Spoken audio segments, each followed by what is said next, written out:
Hello guys, good morning. Kahayag man. So I'm here at our farm because we're gonna harvest our mangoes. Because naman siya nakakuha sa mga thieves and bats. So we're gonna harvest them. I'm gonna tour you around the farm. See, this is our beautiful mangoes. We're almost at the ground level. Okay, so let me teach you how to harvest mangoes. So you have to flip this one up. Nakita ka? You have to flip this one. Kaya para dili matagakan og tagok. Unsa English sa tagok? Tags. Tags. So, this one. Kaya para di ma-damage ang beautiful mango sa tagok. Then you put it in the basket. Ah,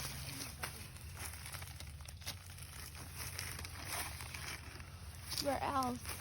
Come here. Let's go there.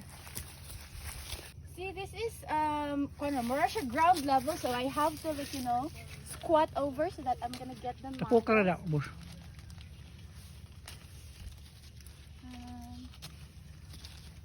These are covered with newspapers so that it will be protected from the insects.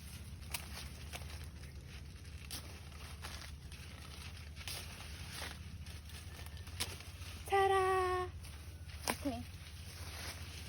Bye. Setting up the basket from above because di man kay ba makat-kat.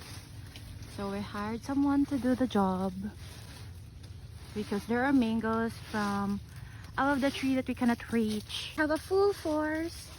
My mom. Hi, mommy. She's picking up the mangoes we've harvested. My brother is doing up the net job. Say hi, kuya. And papa. Pa! Ali, hi. Ako daw mukat-kat. Kaya ba ko mukat-kat? I can't reach the mango. It's so far. And oh, there's one. You can just pick it up. Poop. And then put it in the basket. Well, one tree can fill up to 2 baskets of mangoes. Mom, amazing. Look the job that he's doing. Kunin ko ako. And I'm gonna get this mangoes, put it in the basket. We have Korean newspapers because Korean newspapers are sturdy and baga-baga than the Philippine newspapers. Guys, kung man may labor sa kaming duha mo arsaan. Pabugat ran ani. Hala, di ni mabusdak. Because we lack laborers, we're doing the labor. So after this one, we're gonna arrange them. Wala kayo madin ako. Gonna arrange them one by one here before we put it in the final basket.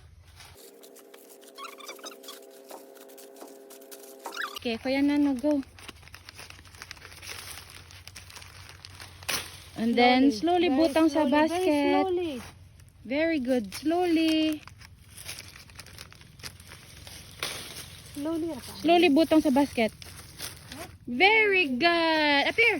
Up here, kuya. Lola. Alano, help Mamadi. So Alana's helping us pick up the mangoes. Wow. And where is Alana's basket? Can you tell me where is Alana's basket? Oh. Nag-struggle ang baby. Where is Alana's basket? That is Alana's basket, Mama Adi's basket. And this is Tita's basket. It's so small. Oh no. These are what we harvested so far. These are too many. And this is my brother, my mother, and my father. It's so hinog na. Oh no! And those are the finished products in the basket. Finished product ng ako. Gisod na siya sa basket for pahinugon pa ni siya. And this one, my father's arranging it so that it will be harvested. It will be opened after 1 week. Open eh. Merkulis ni. So we're gonna open this on Wednesday. Today is Saturday. Day 1 of how many days? And we have an upcoming batch of mangoes. Napi other batch nga, they're still in full bloom. Here, it's so pretty. It's time for lunch.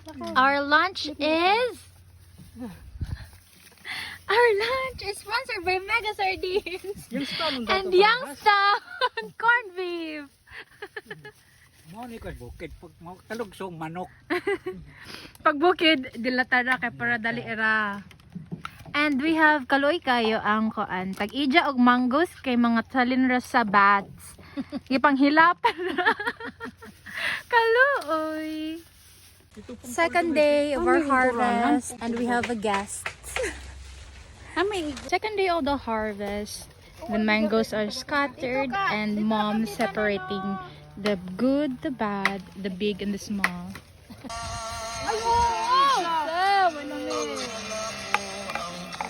Kanina ni Buddy si Zakatubo. Ako sa mga Oo. hindi po to. Pero mawala sila kakuha nga. Ano po mo? Murag sa kuan baboy na ihid. Ay, ang gagmay ka dito eh.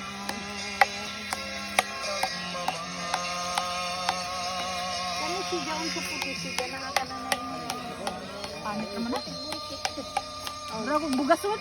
Iskuan ra kayo. Patagay mig basket dire pang kanang sudlanan namo pa. Kanang sa arrange na ba?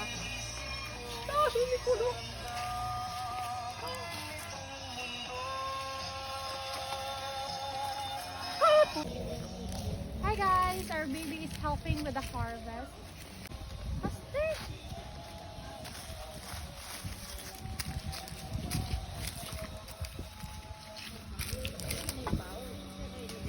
And this is how you harvest.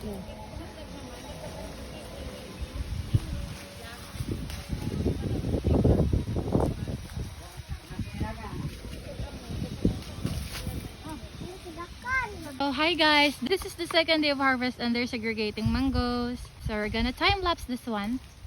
Okay.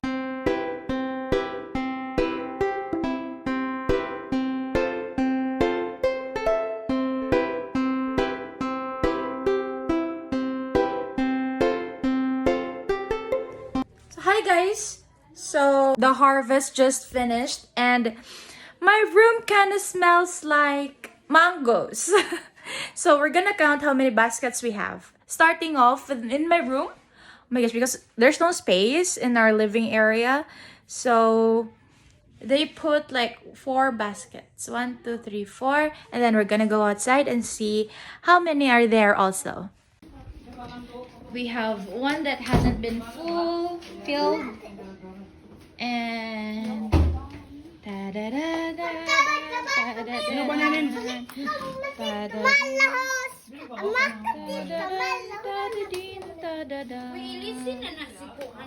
And we have outside.